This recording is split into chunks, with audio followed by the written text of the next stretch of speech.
Yeah, there we go. Welcome back. My name is Alexander, and today another book review. Today we'll be reviewing *The Left Hand of Darkness* by Ursula K. Le Guin. It's a bit interesting that this is the first book by her that I'm reading that I've read. Um, Considering how much I've heard about her and how many times I've had friends that recommended her books to me. The Wizard of Earthsea, I think that's like a series, and some other books in this series that the same book is set in. I can't remember. Is it called the Hainish Cycle or something? I think that's what it's called, the Hainish Cycle. I don't know if I'm pronouncing that correctly. But anyways, there are a couple of books set in the same world that this book, The Left Hand of Darkness, is set in. The Dispossessed is another one of them. That one is the one that I would be reading next. Not like I'm reading it next, but like if I want to read another Ursula book next, I think that one would be the one that I'll be reading, The Dispossessed, because I've heard so much about it, and I've heard some people that sort of like respect tell me that that one is in lots of ways better than this one.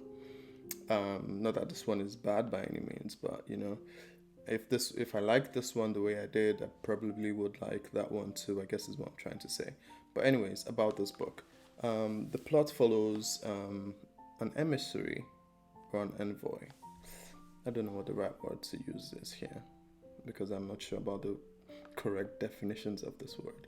But anyways, permit me, I'll use the word emissary. I probably should have looked them up before I started the review, but whatever. Anyways, it follows this emissary. He's sent to another planet called Gethen, or Winter. Um, Winter is sort of like the nickname of the planet because it's always winter on that planet. It's so cold, and he's sent there. And this his mission is to sort of like convince this planet or the rulers of this planet to join um, like the federation of like other planets under this like peace and trade treaty. Um, and we follow this character as he's just dumped on this strange planet and him trying to convince the rulers by by any means, not like by any means, but his because he's the only one. Obviously, he can't use force, but so he's trying to convince them with his words and trying to like convince them with his ideas and make them see reason why it would be good for them to join this federation of other planets. Um, he also forms a, a relationship with someone else on this planet called Estravan, who he sort of like had a very rocky relationship with at first. Try not to give too much away here, but that's like the main plot of the book. And one of the really interesting things about this planet Gethen, and something that I think the book tries to explore a lot, and if you've heard anything about this book, you've probably heard this as well, is that the residents or the people on this planet are androgynous, which is what I mean when I say this is they have both male and like female reproductive like things, you know? They're both male and female at the same time. So they're not just male, or just like female. Everyone has like both male and female attributes. Um, and every now and then they go into something called a chema. And during this chema period, which happens for like, I don't know, a couple of days, I suppose, um, this is when they grow their their reproductive parts. So this is when they grow like the male reproductive part or the female reproductive part, and during this period they can mate and then reproduce. And then so like essentially you could have a case where someone is a mother and a father at the same time. So it could be that during one chema you grow like a male reproductive organ and you sire a child and you're a father, and then during your next chemo maybe you grow female stuff and you're a mother now. So you have this like really interesting play where no one's really a man or a woman, you're both. And after Kema, you go back to being androgynous again until the next Kema where like you can mate. And this idea is really interesting because you're seeing them through the lens of this character who is just like us. He comes from another planet which is very much like ours, Earth, and he's the emissary that goes to this planet and he's observing these people who live very differently because of the way that they are. And I found this idea of Kema and like them being androgynous to be really interesting. I think the idea of Kema more so for me, anyways, because like I was, I would, I was assuming that there would be like really distinct and genuine differences between someone who is always in Kema versus someone who is always in Kema like us, right? And someone who is only in Kema like a few times a month or a year, not a month.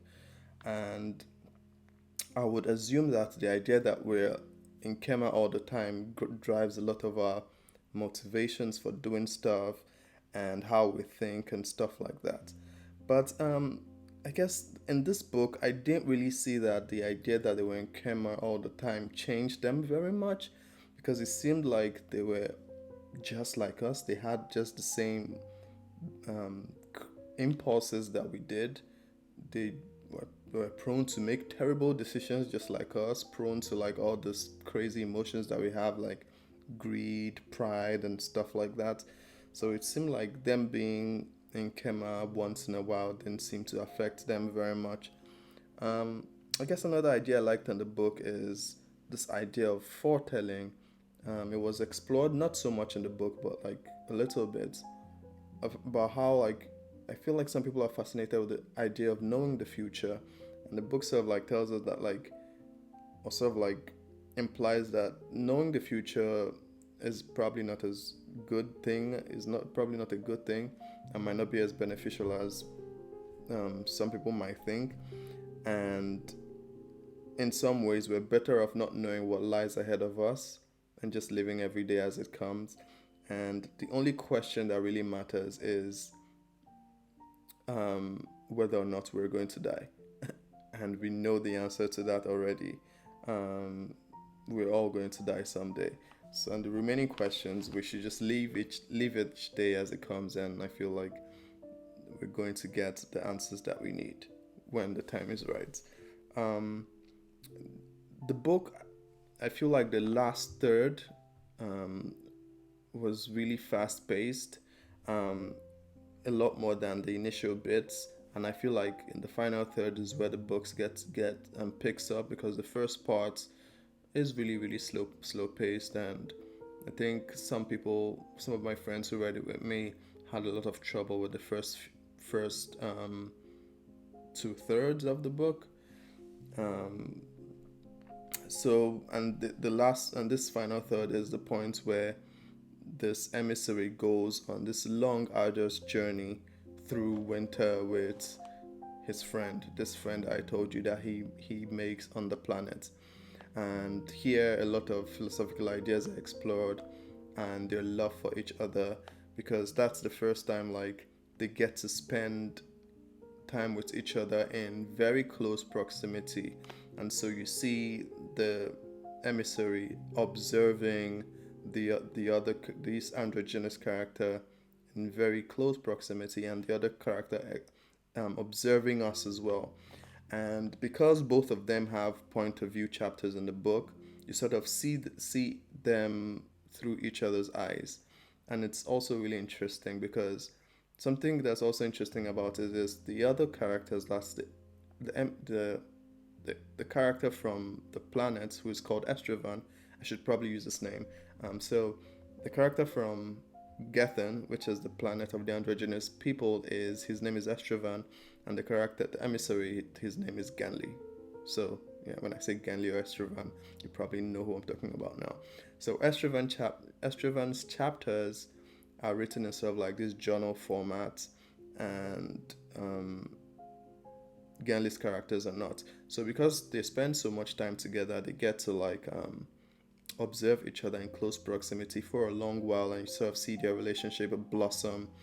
and then they sort of like have this sort of like love between each other, and sort of like explore lots of ideas about each other. And it's really beautiful, and I felt like that was my favorite part of the book.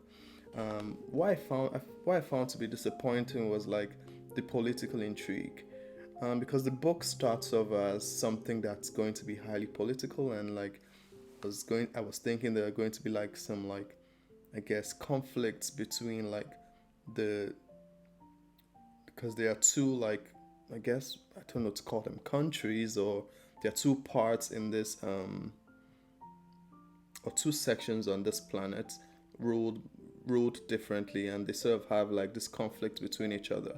And I thought that was going to be explored more, some sort of like political philosophy, if you will. But the book didn't go that route. The book focused on the gender stuff more, and the idea of like this foretelling. So I was expecting that, but like it didn't ruin the book for me, because there's still like a lot more to enjoy from it.